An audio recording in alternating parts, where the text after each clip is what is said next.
Hello everyone, स्वागत है आप सभी का आपके अपने channel UGC net study IQ में। मैं हूं मसरूर अख्तर। देश के हायर एजुकेशन सिस्टम की अगर हम बात करते हैं या उच्च शिक्षा की बात करते हैं तो ये दो तरीके के चलाए जाते हैं। एक तो हमारा सोशल साइंस और ह्यूमैनिटीज़ में होता है, दूसरा हमारा अप्लाइड साइंसेज में या फिर बेसिक साइंसेज प्योर साइंसेज में होता है। और इन दोनों ही के लेक्चररशिप के लिए या फिर असिस्टेंट प्रोफेसरशिप के लिए हमको एक एग्ज़ाम क्वालिफाई करना होता है, जो या तो यूजीसी की तरफ से कंडक्ट कराया जाता है या तो सीएसआईआर की तरफ से कंडक्ट कराया जाता है। इन दोनों ही विषयों पे, इन दोनों ही टॉपिक्स पे और इन दोनों ही की तरह जो एप्टीट्यूड टेस्ट होते हैं, इन पर आज हम चर्चा करने वाले हैं अपने इस सेशन में कि यूजीसी नेट एग्जामिनेशन और सीएसआईआर नेट एग्जामिनेशन एक दूसरे से किस तरीके से अलग है और किस तरीके से एक दूसरे के समान है। इन दोनों की सिमिलैरिटीज और डिससिमिलैरिटीज पे आज हम बात करने वाले हैं अपने इस सेशन में। तो सेशन शुरू करने से पहले मैं आपसे चाहूंगा कि आप हमारे इस channel UGC net study IQ को सब्सक्राइब जरूर कर लें, बेल आइकन को दबा लें, ताकि आपको हमारे इस तरीके की वीडियोस और जो आपके रेगुलर क्लासरूम की वीडियोस है वो आप तक समय पे पहुंच जाए और आप समय पे हमारी क्लासेस से जुड़ पाएं। जैसा कि आपको पता है मेरी क्लासेस सुबह 11 बजे होती हैं, तो उसका भी नोटिफिकेशन आपको बाय डिफॉल्ट आपके मोबाइल पे मिल जाएगा अगर आपने बेल आइकन दबाया हुआ होगा। ठीक है, इस सेशन को भी सब्सक्राइब करना ही है, लाइक भी कर दीजिएगा और आगे भी शेयर कर दीजिएगा। चलिए तो शुरू करते हैं। दो तरीके की परीक्षाएं भारत में होती है। एक तो होती है जो यूजीसी नेट के नाम से होती है और दूसरा होता है सीएसआईआर नेट। यूजीसी नेट ये आपको देना होता है जब आप चाहें कि आपको ह्यूमैनिटीज और सोशल साइंसेज में, ठीक है, इसमें आपकी लैंग्वेजेस भी आती हैं। लैंग्वेज के भी एग्जाम आपको, अगर आपको असिस्टेंट प्रोफेसर बनना है, नेट क्वालिफाई करना है, जेआरएफ क्वालिफाई करना है, तो आपको लैंग्वेजेस हो गई, सोशल साइंसेज हो गए, सोशल साइंसेज के जो सब्जेक्ट हैं, ठीक है, कुछ ह्यूमैनिटीज के भी सब्जेक्ट्स हैं। अगर आप इन सब्जेक्ट से असिस्टेंट प्रोफेसर बनना चाहते हैं तो आपको यूजीसी नेट एग्जाम देना पड़ेगा। ऑन द अदर हैंड, अगर आप मैथमेटिक्स के स्टूडेंट हैं, अगर आप मैथमेटिक्स के स्टूडेंट हैं या आप लाइफ साइंस के स्टूडेंट हैं, अब लाइफ साइंस में कौन सी साइंसेज आती हैं? लाइफ साइंस में 3-4 आते हैं। जैसे अगर आप केमिस्ट्री के स्टूडेंट हैं, if you are the student of zoology, ठीक है, या फिर आप बॉटनी के हैं, इन सब्जेक्ट से अगर आप पीएचडी करना चाहते हैं, असिस्टेंट प्रोफेसर बनना चाहते हैं, तो आपको सीएसआईआर नेट क्वालिफाई करना पड़ेगा।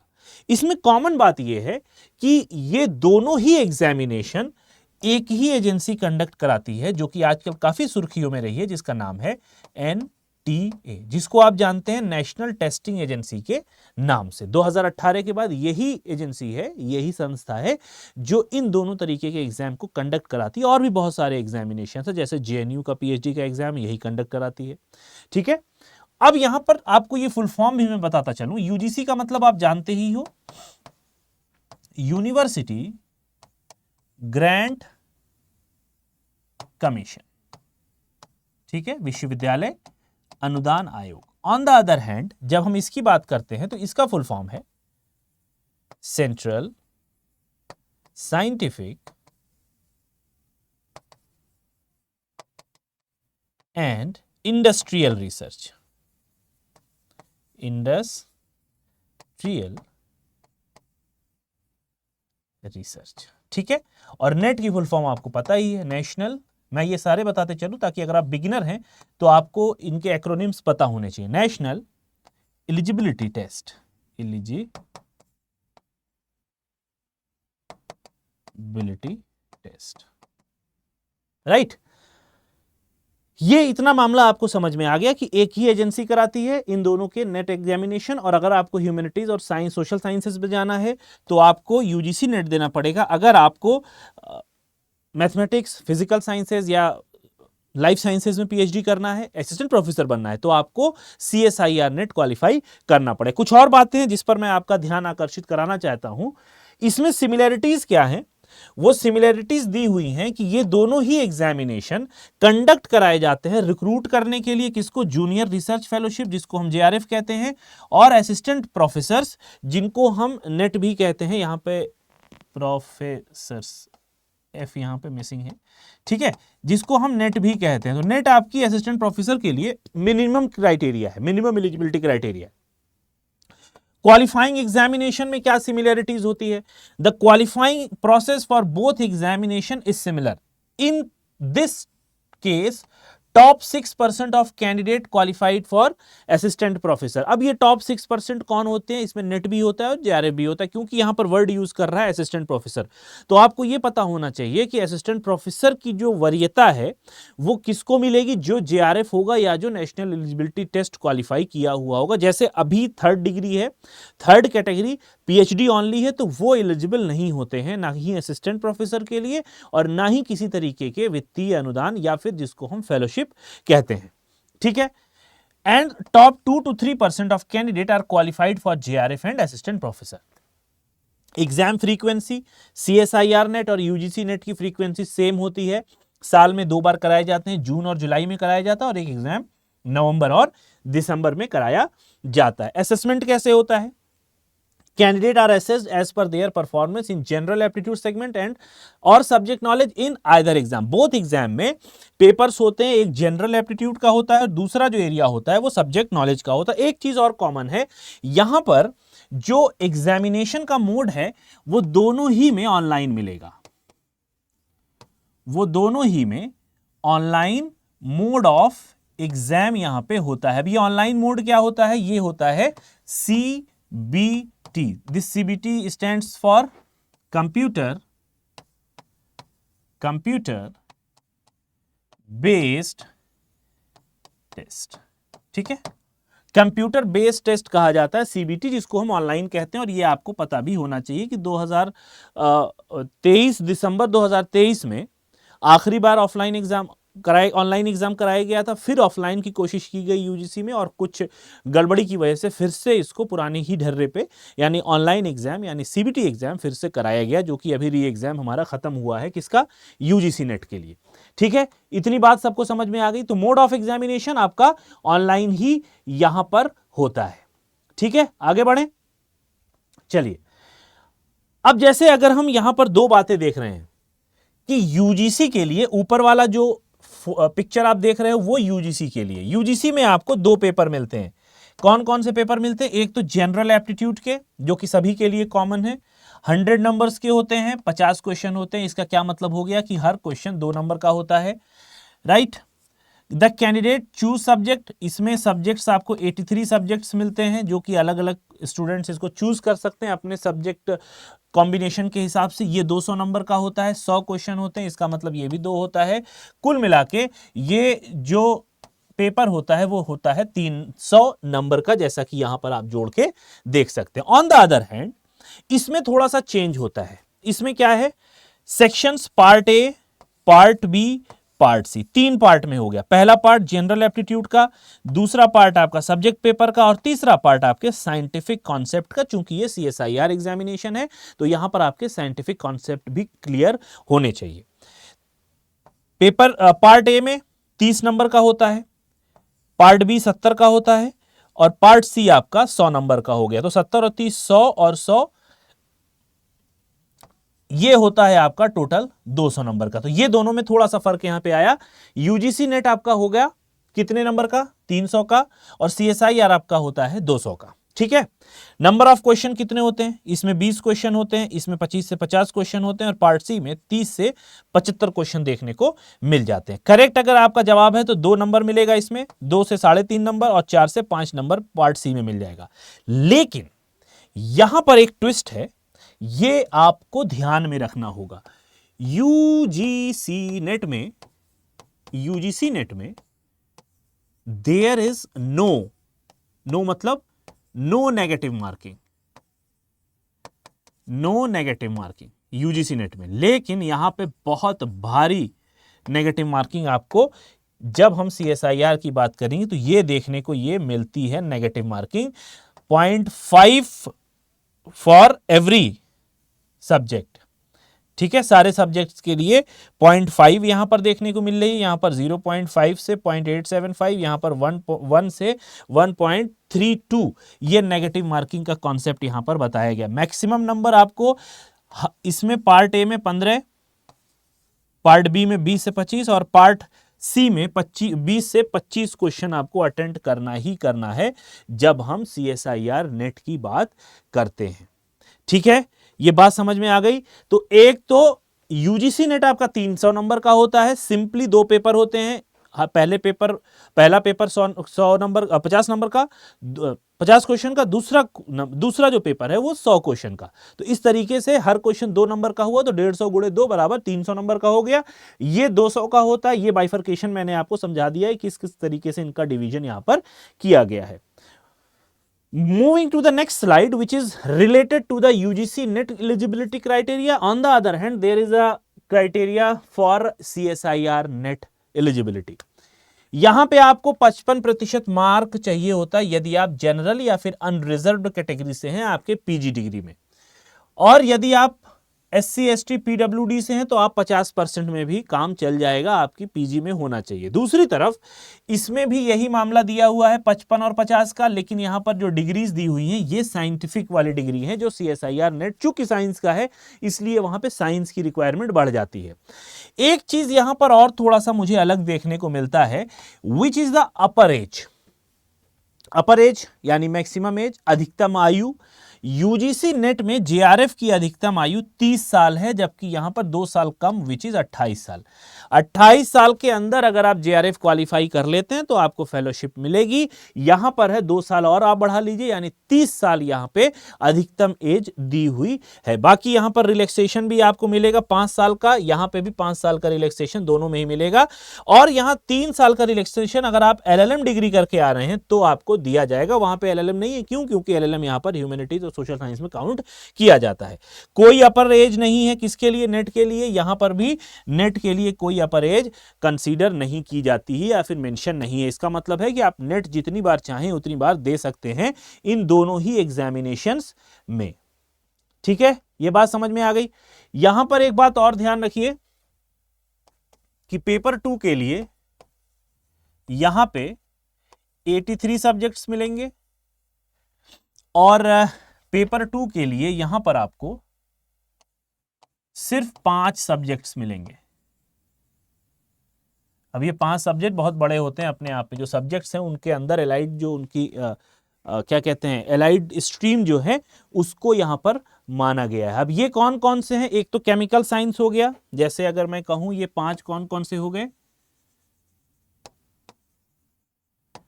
केमिकल साइंस, लाइफ साइंस,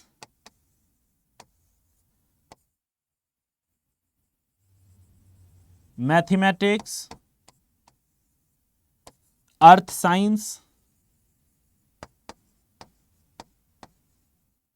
ठीक है, ये 5 हो गए, राइट। एक ही अभी एक बचा हुआ है, 5 नहीं, फिजिकल साइंस, फिजिकल। ये 5 सब्जेक्ट्स हैं जिसमें आपका CSIR नेट कंडक्ट कराया जाता है। On the other hand UGC net आपका कितने सब्जेक्ट्स में होता है?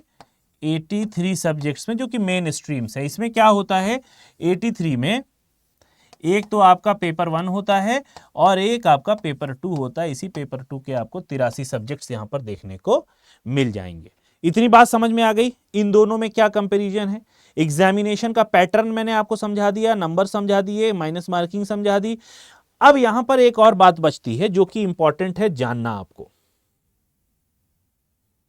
ठीक है, वो इंपॉर्टेंट बात है क्वालिफाइंग एग्जामिनेशन। वो एक बात है जिसको हम कहते हैं क्वालिफाइंग मार्क्स। ठीक है, ये क्वालिफाइंग मार्क्स थोड़ा सा कंफ्यूजन क्रिएट करके चले जाते हैं। क्वालिफाइंग मार्क्स क्या है? देखिए साहब, अगर आप UGC नेट की परीक्षा देना चाहते हैं तो आपको रेस में शामिल होने के लिए यहां पे 40% मार्क्स चाहिए, और यदि आप रिजर्व्ड कोटे में से आते हैं तो 35%। अगर आप अनरिजर्व्ड हैं, जनरल कैटेगरी में हैं, और ये आपका है रिजर्व्ड कोटा, ये ध्यान रखिएगा। 40% पे आप क्वालिफाई तो हो जाएंगे, मगर कट ऑफ के लिए आपको और तेज भागना पड़ेगा। आप रेस में शामिल तो हो गए हैं, लेकिन रेस में आगे निकलने के लिए आपकी स्पीड और बढ़ानी पड़ेगी। तो 300 के हिसाब से यहां पर आपको 120 नंबर सही होने चाहिए, और यहां पे आपको 105 नंबर आपके सही होने चाहिए, तब आप दौड़ में शामिल होंगे। लेकिन जब हम कट ऑफ की बात करते हैं तो कट ऑफ इसकी बहुत हाई जाती है। अभी आपने देखा ये 120 को कोई पूछेगा भी नहीं और पूछता भी नहीं है। जैसा कि अगर मैं एक एग्जांपल ले लूं तो जीआरएफ के लिए इस बार कुछ सब्जेक्ट्स में जो मेरिट गई है कट ऑफ की वो 213 है, और इसी से मैं ये यूजीसी नेट की बात कर रहा हूं, इसी से 10-15 आप कम कर लीजिए तो 198 या 99 आपकी नेट के लिए गई है, और इसी से 10-15 नंबर और कम कर लीजिए तो सिर्फ पीएचडी ओनली के लिए गई है। तो ये आप 178 से 80 तक का आप आंकड़ा लगा सकते हैं। तो ये यूजीसी नेट के लिए क्वालिफाइंग मार्क्स है। ठीक है, पहले एक साथ होता था, अलग अलग होता था, लेकिन अब एक साथ होता है। इसी तरीके से उसमें कई सब्जेक्ट होते हैं, CSIR नेट में उसमें भी कई तरीके से कट ऑफ आपकी बनाई जाती है। ठीक है, तो उसमें भी क्वालिफाई करने के लिए आपको कुछ मार्क्स चाहिए होते हैं। मिनिमम क्राइटेरिया कितना होता है ये भी उसमें मिनिमम क्राइटेरिया दिखाई देता है। अब यहां पे एक बात और समझ में हमें आती है कि इन दोनों ही एग्जाम को क्वालिफाई करने के बाद हमें फायदा क्या होगा। ठीक है, इन दोनों एग्जाम को क्वालिफाई करने के बाद हमको फायदा क्या होगा। पहली बात, अगर मैं यूजीसी की बात करता हूं तो यहां पर जो अपॉर्चुनिटीज आपको मिलेंगी वो पहली अपॉर्चुनिटी आपको मिलेगी कॉलेज में। ठीक है, आपके किसी एकेडमिक इंस्टीट्यूट में, किसी एकेडमिक इंस्टीट्यूट में एज ए असिस्टेंट प्रोफेसर, या फिर आप रिसर्च करने के लिए अप्लाई कर सकते हैं। समझ में आ रही है बात। ऑन द अदर हैंड, जब हम CSIR की बात करते हैं तो CSIR को करने के बाद हमें क्या फायदा होने वाला है हमें यह भी पता होना चाहिए। ठीक है, यहां पे आप गवर्नमेंट की बहुत सारी लैब्स हैं, साइंटिफिक लैब्स, या हम कह सकते हैं साइंटिफिक गवर्नमेंट लैब्स। इसमें आपको रिसर्च का मौका मिल सकता है as a research assistant, as a research associate. ठीक है, यहां पे एरिया ऑफ फंक्शनिंग क्या है, यहां पे एरिया ऑफ फंक्शनिंग क्या है, वो है ह्यूमैनिटीज। ठीक है, जैसा कि हमने शुरुआत में ही बात कर ली, humanities, education, history, etcetera. On the other hand, यहां पे आपको पता है, अभी हमने इसका भी डिस्कशन किया है, ये science and mathematics, science and mathematics में यहां पे चर्चा की जा सकती है कि यहां पर साइंस और मैथमेटिक्स में पढ़ाया, साइंस और मैथमेटिक्स की स्ट्रीम आपको यहां पर दी जाएगी। अगली बात है तीसरा पॉइंट, जो कि हम अगर यूजीसी नेट के लिए बात करते हैं, ठीक है, अपॉइंटमेंट आपका कहां होगा, अक्रॉस द इंडिया, पूरे हिंदुस्तान में, पूरे भारत में आप कॉलेजेस में अप्लाई कर सकते हो, आप यूनिवर्सिटीज में अप्लाई कर सकते हो। अक्रॉस द इंडिया आप यूनिवर्सिटीज और कॉलेजेस में अप्लाई कर सकते हो। अब तो प्राइवेट कॉलेजेस भी ये मांगने लगे हैं कि एटलीस्ट आपका नेट होना चाहिए। ठीक है, अगर आप CSIR से रिसर्च कर रहे हो तो आपको अक्रॉस इंडिया जितने भी रिसर्च सेंटर्स हैं उसमें यहां पर मौका आपको दिया जा सकता है, मिल सकता है। और इसी के साथ साथ आप जो पीएचडी करोगे उसके बाद आप एज ए असिस्टेंट प्रोफेसर भी एलिजिबल हो जाओगे, और असिस्टेंट प्रोफेसर के लिए आपको डायरेक्टली जिस तरीके से यूजीसी नेट वाले पीएचडी करते हैं, पीएचडी आप प्रॉपर प्रोसीजर अप्लाई करोगे, प्रॉपर प्रोसीजर में प्रॉपर स्टडी करोगे, प्रॉपर रिसर्च करोगे 2-3-4 साल, और उसके बाद फिर आप जब अपॉइंटमेंट होगा तो आप अपॉइंटमेंट के लिए अप्लाई कर सकते हो। ठीक है, तो ये कुछ बातें थी जो मोटी मोटी आपको पता होनी चाहिए यूजीसी नेट और सीएसआईआर नेट के बारे में। ठीक है, और ये इंपॉर्टेंट क्यों है हमें ये भी पता होना चाहिए। दोनों का ही जो एक तरीके से हम कह सकते हैं जो स्कोप है वो इक्वल है। क्यों? क्योंकि दोनों ही अलग अलग स्ट्रीम में अलग अलग फील्ड में फंक्शन कर रहे हैं।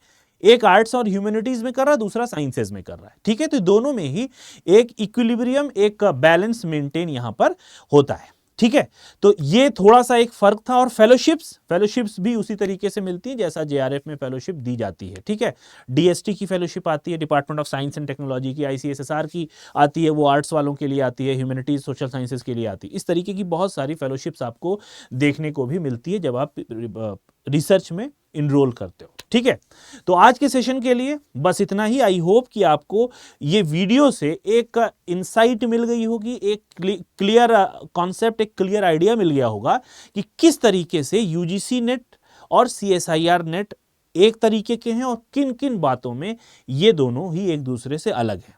ठीक है, आज की सेशन में बस इतना ही। मिलते हैं नेक्स्ट सेशन में कुछ और विषयों को लेके। Till then have a nice day and best of luck for your preparations.